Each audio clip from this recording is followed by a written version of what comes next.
I think this is a great moment to be a woman. This is a great moment for our folks in the minority groups, because after all, for everything people can say against woke stuff, in fairness naman, may boses ng mga kababaihan, may boses ng mga minority groups, LGBT groups, among other groups, diba? I believe they need to be given more voices, more platforms. They have to be empowered kasi structurally disadvantaged sila. I do believe in that. So in that sense, I am progressive. I am proudly progressive. At the same time, I also do realize, like, okay, so what happens now to young men, right? So ang advice ko sa young men always is this: you build yourself and they will come, right? Whatever is your preference, right? If you are successful in your career, if you project confidence, if you look like a winner, they will come for you. And in fact, all studies show you don't need to be, I don't know, Jordan Peterson or, I don't know, progressive version of Jordan Peterson, but you don't need to go into the whole literature in behavioral psychology or psychology of mating or whatever, or relationships, to realize that actually a lot of times people go for a certain individual, especially when we talk about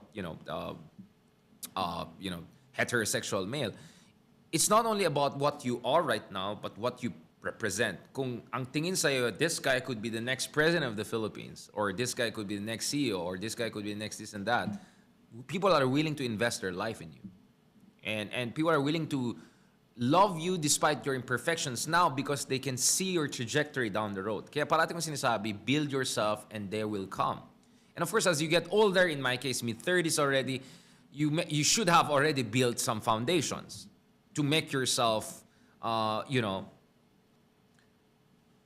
let's be honest, your market value should go high at certain point, right? So that's very important.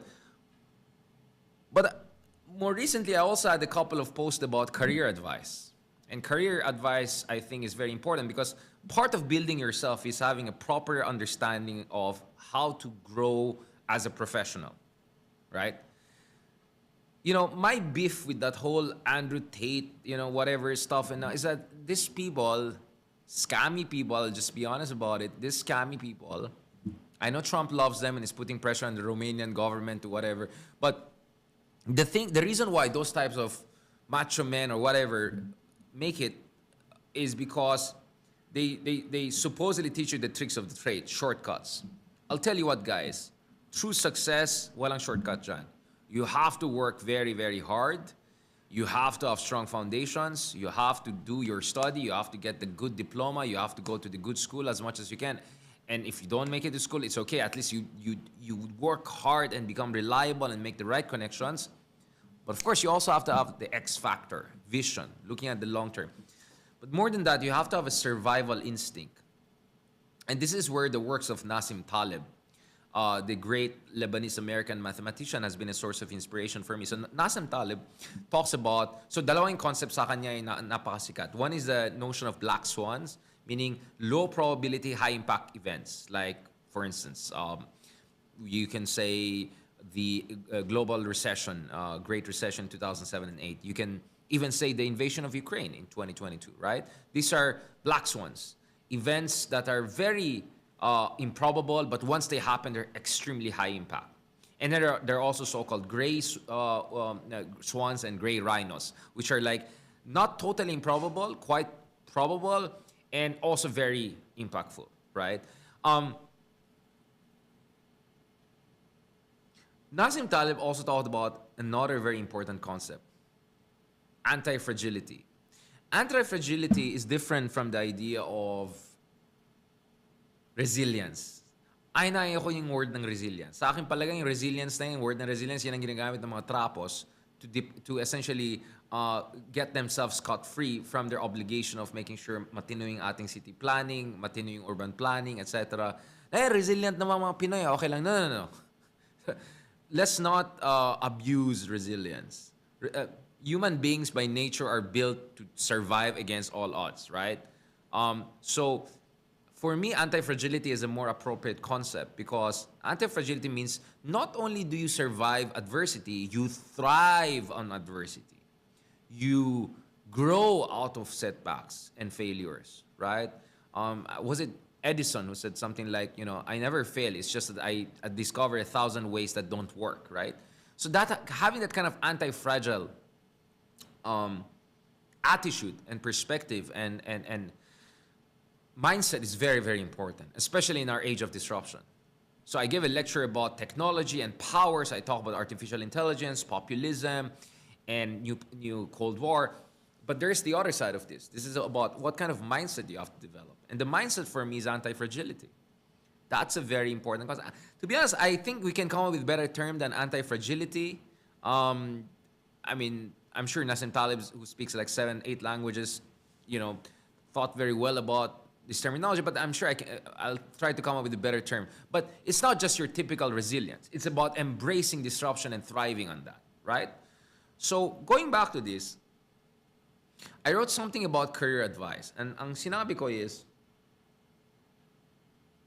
do not waste your time on people or places or initiatives or awards or anything that refuses to see your gift, or in the case of relationships, your beauty. Do not waste your time on those who refuse to see your beauty, who refuse to see your talent, and you refuse to see what you bring to the table. That's extremely important. Time and again, I've seen people who wasted years of their life on a relationship, but this is a career advice, on a company that never really saw them for what they were. And seeing you for what you are is not only what you bring to the table now, but what you can bring to the table over the years and over the decades. And I've seen countless people who just wasted their best years of their lives, their youth, their talent, trying to win over a company owner, a certain family or whatever, and in the end, hanggang dyan lang sila, and they had no growth. So my advice, guys, is if you are in a place where you feel you're not being seen, where you feel your talents and your potentials are not appreciated, get out of there. Find a better place. And even if it means go unemployed or in a relationship context, go loveless for a while, so be it. But at least you're not wasting your time and you're looking for something that actually gives you an upward trajectory. Conversely, if you're in a place where you feel you're being heard, you're being seen, and they're investing in you, and they see your gift, do not take them for granted. In fact, I'll be honest, probably the mistake I had throughout the years is that I was not grateful enough to certain institutions or certain individuals, so I felt but I took it for granted. That was what, if there was a mistake I had, was not that I stayed in a place that I felt I was not appreciated enough. It was more like I didn't appreciate what I had. Kaya ngayon, I'm very stoic, right? The other day I tweeted about this issue and I brought in Epictetus and I brought in Marcus Aurelius and all of these Stoics who have been, and Seneca among others who I've been reading about, and we'll discuss them more in next episodes of Kuya Talks, right? Don't worry, we'll talk about Epictetus, we'll talk about Seneca, we'll talk about Marcus Aurelius, are my favorites. Stoicism is very important because it's about accepting you cannot control the world, but you can control your response to what happens in the world. So going back to this, and by the way, one of the things that is very important also for Stoics is gratitude. So don't take things for granted. If you are working in a company or you're in a relationship where you are being appreciated, do not take it for granted. And that's where you have to avoid the other fallacy, right? And the other fallacy is the grass is greener on the other side. Many people abandon great relationships. Many people abandon great working environments under the illusion that things are even better on the other side. So what happens is that they abandon an 8 out of 10, hoping they'll get 10 out of 10, they end up with 0. That's a disaster, and that's what you have to avoid, guys. Especially when you're younger, because the temptation is very high, thinking, oy, I can even have more, right? Whether, di ba? O, yung isa, biglang gusto ko ng trophy, ganyan. Yung isa, ay, gusto ko ng mag-work sa ganitong company. So that's why gratitude is important, because it keeps you literally grounded and helps you to avoid the mistake of giving up on something very good and something that really can have high ROI, return on investments down the road, for the illusory greener pasture. Avoid that. I mean, from a hugot line, I've seen countless men who ruined fantastic relationships with great women because they were not only looking for greener pastures, they were looking.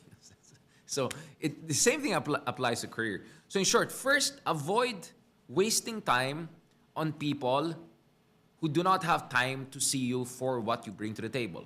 They do not see your talent. They don't see your gift. That's very, very important.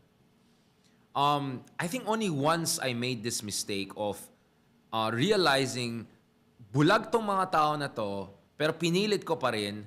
I made another try, and then I was, a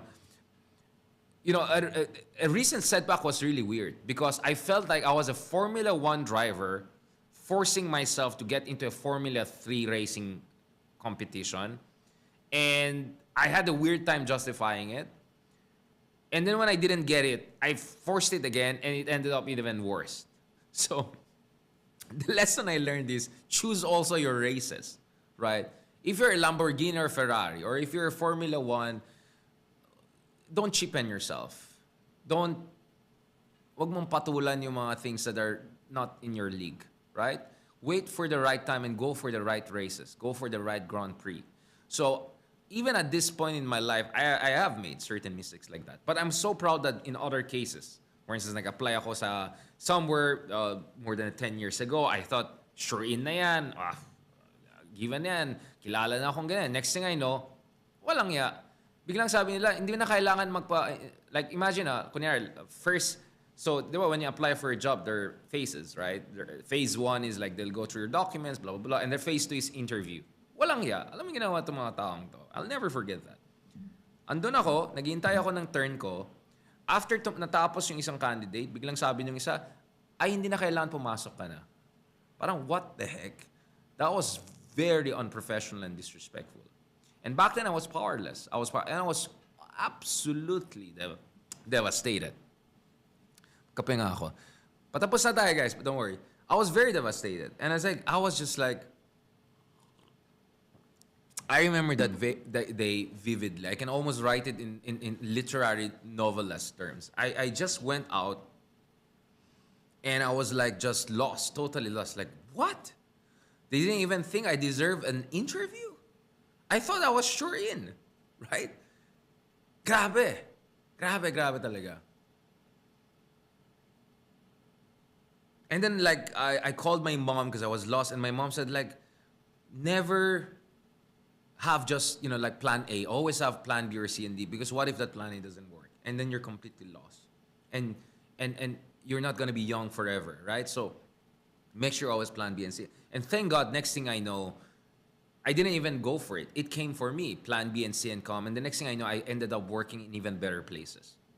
And next thing I know, never mind, baka maging bardagulan na. So faith in the Lord was very important.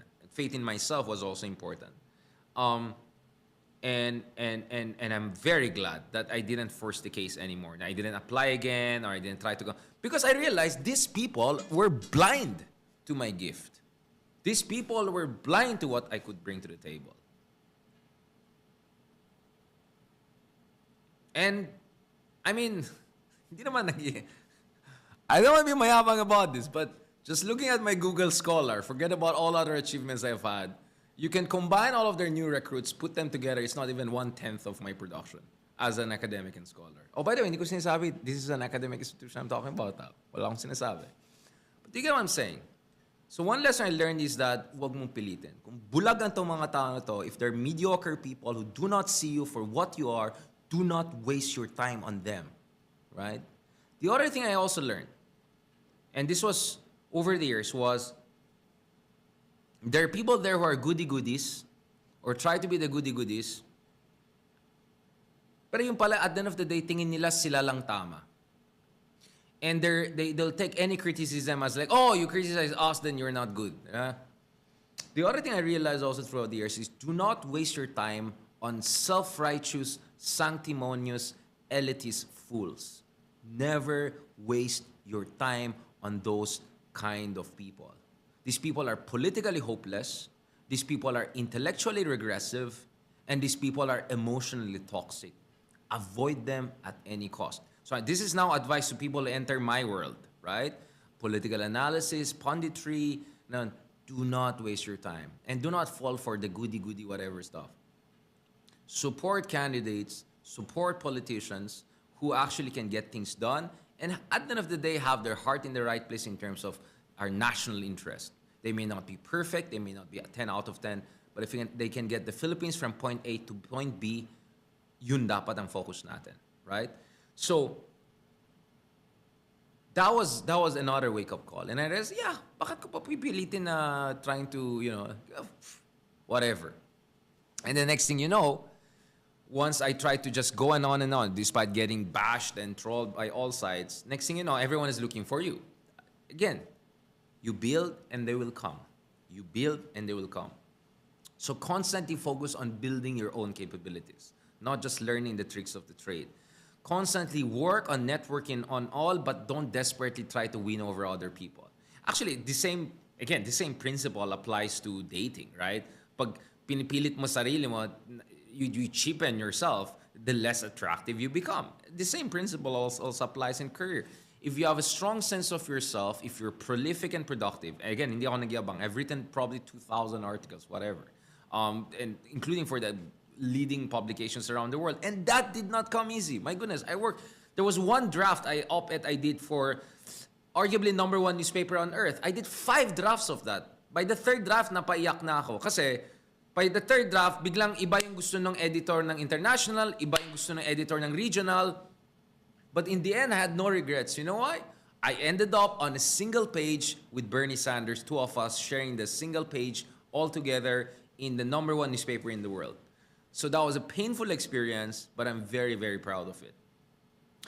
So what I'm saying is this: work hard, but always also have that X factor. Audacity is very important. And this is where having a sense of history is important. Every time I feel down, every time I feel depressed, every time I feel like saan ito pupunta, I think about the challenges na dinaanan na ating mga ilustrado.